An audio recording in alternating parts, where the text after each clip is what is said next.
On a golden Saturday morning in Maple Grove Park, Pine Hollow, Wyoming, a little girl named Emma Carter giggled as she chased butterflies, until a massive German shepherd named Titan, her loyal protector, snatched her from the jaws of danger. What looked like a terrifying moment turned into a heartwarming act of heroism that would change this small town forever. Join us for a story of courage, love, and second chances that'll warm your heart and remind you why dogs are truly man's best friend. Don't miss a moment. Hit that subscribe button and ring the bell so you never miss a tale like this on our channel. On a crisp Saturday morning in Maple Grove Park, nestled in the heart of Pine Hollow, Wyoming, time seemed to freeze as a piercing scream shattered the peaceful air. Little 5-year-old Emma Carter's cry echoed through the park, halting parents mid-conversation, stopping children on the swings, and freezing joggers in their tracks. A massive German shepherd named Titan, a 90-pound bundle of muscle with a black and tan coat, lunged toward Emma. His amber eyes locked on her with fierce intensity. Her father, David Carter, a 40-year-old former firefighter with a scar across his left cheek from a blaze in Cheyenne, shouted in desperation. But it was too late. Titan's jaws closed around the sleeve of Emma's bright yellow jacket, yanking her backward with a gentleness that defied his powerful frame. The onlookers gasped, expecting the worst. Titan had a reputation in Pine Hollow, a retired K9 with a history of aggression, or so the rumors went. David's neighbors had whispered warnings when he and his family moved to town a year ago, bringing Titan with them after his discharge from the force. But what unfolded next turned fear into awe. Titan didn't attack. Instead, he positioned himself in front of Emma. His hackles raised, a deep growl rumbling from his chest, not at the little girl, but at something hidden in the grass ahead. It was then that the crowd saw it, a rattlesnake. Coiled and ready to strike, its camouflaged scales blending perfectly with the autumn leaves. The venomous serpent had been mere inches from Emma's next step, a bite that could have been fatal for a child her size. David's trembling hand rested on Titan's shoulder as the dog stood firm, his gaze never leaving the snake. Emma's mother, Rachel Carter, a 37-year-old schoolteacher with a knack for keeping calm in chaos, scooped her daughter into her arms, her heart pounding as she realized what had just happened. The dog so many had feared had saved Emma's life. A stunned silence gave way to murmurs of disbelief. Then gratitude, as parkgoers began to process the scene. "He knew before any of us did," a jogger whispered, her voice thick with emotion. David, still shaken, looked down at Titan, who finally relaxed, his tail giving a slow wag as if to say, "I've got you." The Carter family had settled in Pine Hollow after David's firefighting career ended with a back injury that left him with a permanent limp. He now ran a small carpentry business, crafting furniture in a workshop behind their modest ranch-style home on Elm Street. Rachel, with her warm smile and knack for connecting with kids, taught 3rd grade at Pine Hollow Elementary, where Emma had just started kindergarten. The move had been a fresh start for the family, a chance to escape the memories of David's near-fatal accident and the whispers that followed Titan's retirement. Emma, a bright-eyed girl with her mother's curly brown hair and her father's stubborn streak, had taken to Pine Hollow like a fish to water, spending her days collecting pine cones and chasing butterflies in the park. And Titan? To Emma, he was her best friend, a loyal shadow who slept at the foot of her bed and let her use him as a pillow during Saturday cartoon marathons. Titan's story, though, was more complicated.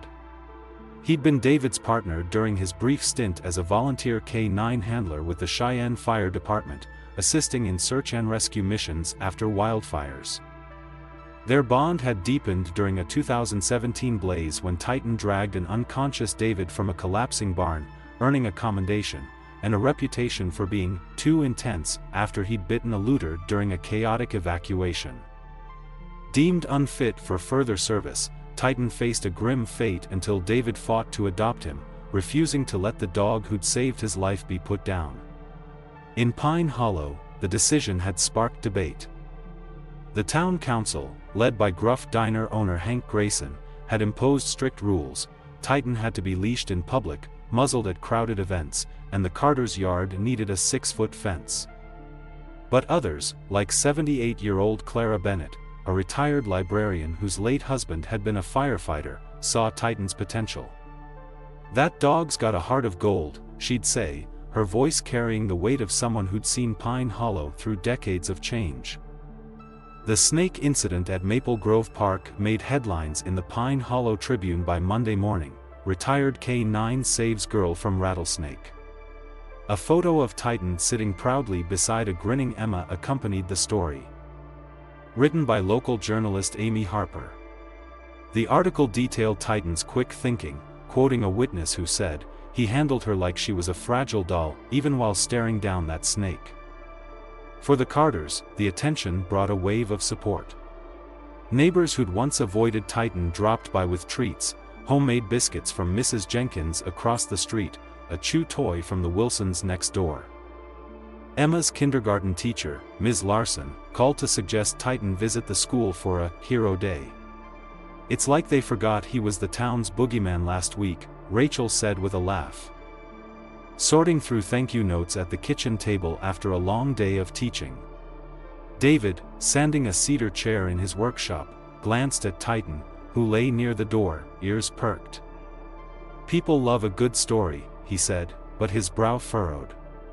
Titan had been on edge since the park, pacing the yard at night, his gaze fixed on the shadows. David's unease grew when he spotted an unfamiliar truck, a beat-up gray Chevy, driving slowly past their house twice in one evening. He didn't mention it to Rachel, not wanting to worry her, but the next morning, he found a note tucked under his windshield wiper: "Dangerous dogs don't belong here. Next time, it might be your kid."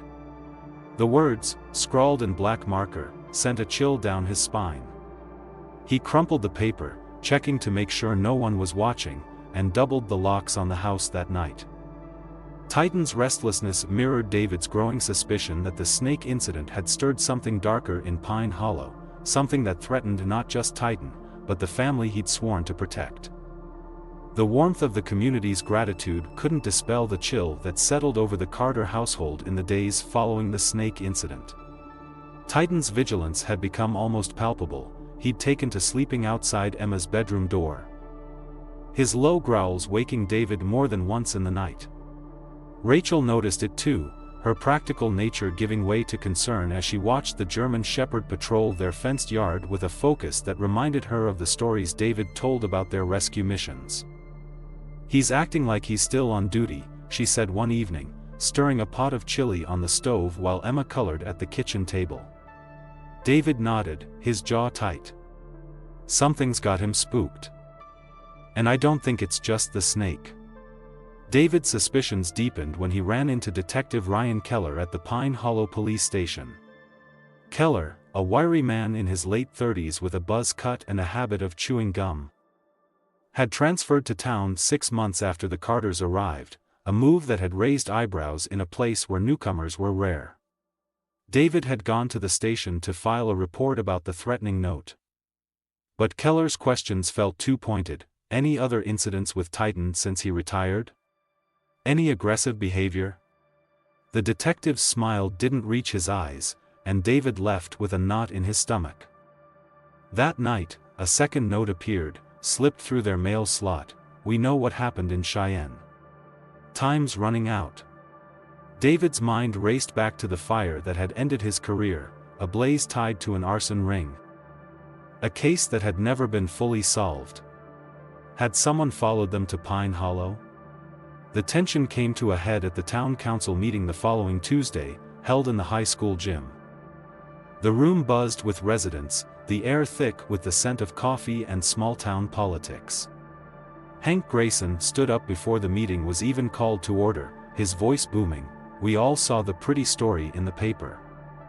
But one good deed doesn't erase the facts. That dog attacked a man in Cheyenne, nearly tore his arm off. What happens when he turns on a kid? Or someone's grandma?" Murmurs rippled through the crowd as David stood. His prepared speech forgotten. Titan saved my life in a fire, and he saved my daughter from a snake you all saw with your own eyes. If that makes him dangerous, then he's only dangerous to threats against his family. A new voice cut through the tension, Detective Keller, stepping forward with a calculated calm. I suggest a formal evaluation by an independent expert. If the dog's no threat, there's nothing to fear, right? The crowd nodded, drawn in by the seeming fairness of the idea, but David felt a cold dread. Any expert Keller chose would likely have an agenda. Before he could respond, Clara Bennett rose, her cane tapping the floor. My husband trained working dogs for 40 years, she said, her voice steady despite her frail frame. He always said you judge a dog by what it does, not what it might do. Titan protected a child with courage and care. That's the kind of animal we need in Pine Hollow. The meeting ended without a decision, but as David helped Clara to her car, she gripped his arm. They're not after your dog, David. Be careful who you trust. That night, at 2:34 a.m., David woke to Titan's menacing growl. The German Shepherd stood at the bedroom door. Hackles raised, his body coiled like a spring. Rachel stirred, her question dying as David motioned for silence. Stay here, he whispered, grabbing a flashlight from the nightstand. He'd locked his old service weapon away when they moved, not wanting it around Emma. Titan moved silently beside him as they crept down the hall, pausing at Emma's room to confirm she was safe, her soft snores a small comfort. At the back door, David heard the faint click of the deadbolt being tampered with. Positioning himself by the kitchen entrance, he waited as the door creaked open, a beam of light sweeping across the floor. A figure in a black hoodie stepped inside, freezing when David flipped on the light. Wrong house, David said, his voice low and steady. The intruder lunged, but Titan was faster. With a snarl, he circled the man, barking with controlled aggression, pinning him against the counter. Call him off, the intruder shouted, his voice high with panic. Not until you tell me why you're here. David replied, flashlight steady. The man reached for his pocket, but Titan lunged, teeth closing on his arm, not biting hard, just enough to make him drop a knife that clattered to the floor. Red and blue lights flashed outside, someone had called the cops. The intruder shoved past David, bolting out the front door as officers arrived, but he was gone by the time they searched the yard. Rachel, clutching Emma in the living room, whispered, he was 15 feet from her room. Titan stayed by Emma's side, his vigilance unwavering, as Detective Keller arrived, his sharp eyes lingering on the dog. Quite the watchdog, he said, examining the knife in an evidence bag. Though I wonder if his reaction made things worse. Rachel's voice was steel, his reaction kept that man from my daughter. The break-in left the Carter household on edge, the warmth of Pine Hollow support overshadowed by a growing sense of danger. David's old captain from Cheyenne, Tom Bradley, confirmed his fears over a tense phone call. Keller requested a transfer to Pine Hollow 6 months ago, Bradley said, his voice gruff. No one leaves a city detective job for a small town without a reason. You think it's tied to the arson case? David asked, referencing the fire that had ended his career, a case involving a drug runner named Victor Malone, whose network had never been fully dismantled. Rumors never died about missing evidence, Bradley replied. Check your files. Call me back. David's hidden files, paperwork and photos from the arson investigation, were still in a locked safe in his workshop. But he found a small listening device tucked inside. Someone had been watching them. That evening, Rachel confronted him, placing a folder on the kitchen table while Emma watched cartoons. I found this in the safe, she said, her voice steady. The photos showed Keller meeting with Malone's known associates, dated just before the fire. This is why we're here, isn't it? She asked. Not for a fresh start, but because you're hiding from this. David nodded, the weight of his silence heavy. I thought we were safe. I didn't know Keller would follow us. He's after Titan, or what Titan knows. The local news that night aired footage of the snake incident, but with a new spin, controversial K9 in new incident, town calls for action. Hank Grayson stood outside town hall. Keller in the background, saying, after this aggressive behavior during a break-in, we need measures to protect our community. The Carters knew they had to act. We can't stay here with Titan. Rachel said, her voice firm. My sister's ranch in Bozeman is remote. Titan can stay there until we figure this out. Emma's tearful goodbye broke David's heart. She pressed her stuffed bunny into Titan's paws, whispering, keep Bunny safe until I see you again. Daddy says you're on a mission. Titan's absence left the house eerily quiet. Emma's usual chatter faded. She drew pictures of Titan in every art project, asking when his mission would end. The threatening notes stopped, and Keller's cruiser no longer drove by, but the silence felt ominous. David and Rachel's conversations grew strained. Rachel wanted to go to the state police with the evidence. But David, scarred by past betrayals, hesitated. The system failed me once, he said. How do I know it won't again? Their arguments paused when Emma asked, her voice small. Is Titan gone because I was bad? That night, David drove to Cheyenne with the files, meeting Bradley at a diner outside town. Keller's dirty, Bradley confirmed. He was on Malone's payroll before the fire. Titan's K9 camera from that night, it caught Keller meeting with Malone's crew. It resurfaced 3 months ago. He's here to bury it, and you. Meanwhile, Rachel visited Clara Bennett, who shared a photo album of Pine Hollow's history. I recognized David when you moved here, Clara said, pointing to a picture of Keller with Malone from years ago. They were partners before Malone turned to crime. Keller's looking for something, property records, storage units. He's not who he says he is. The revelation hit Rachel hard. Keller wasn't just after Titan, he was protecting a criminal network tied to his past. When she returned home, David was back, his face grim. We need to get Titan tonight, he said. Keller and Malone were cousins. The evidence I have, plus Titan's footage, it could take down their whole operation. But Mark just called. Titan's gone. The drive to Rachel's sister's ranch in Bozeman was a blur of tension. Mark, Rachel's brother, met them at the gate, his face pale. I heard a commotion in the barn at dusk, he said. The door was forced open. Titan's chain was cut, there's blood on the floor. David's heart sank as he surveyed the scene, a sedative-laced stake, a torn piece of fabric, and tire tracks leading away. He fought, Rachel said, her nurse's eye noting the blood wasn't arterial. He's alive. A text from an unknown number buzzed David's phone, a photo of Titan, muzzled and bound on a concrete floor, with the message, the evidence for the dog. Warehouse 12 Pine Hollow Industrial Park. Midnight. Come alone. David called Bradley, who rallied state police for backup. At 11:43 p.m., they parked near the industrial park, rain drumming on the truck's roof. Warehouse 12 sat at the edge of the complex, its rusted walls illuminated by a flickering light. Through binoculars, David spotted Keller's SUV in a black pickup.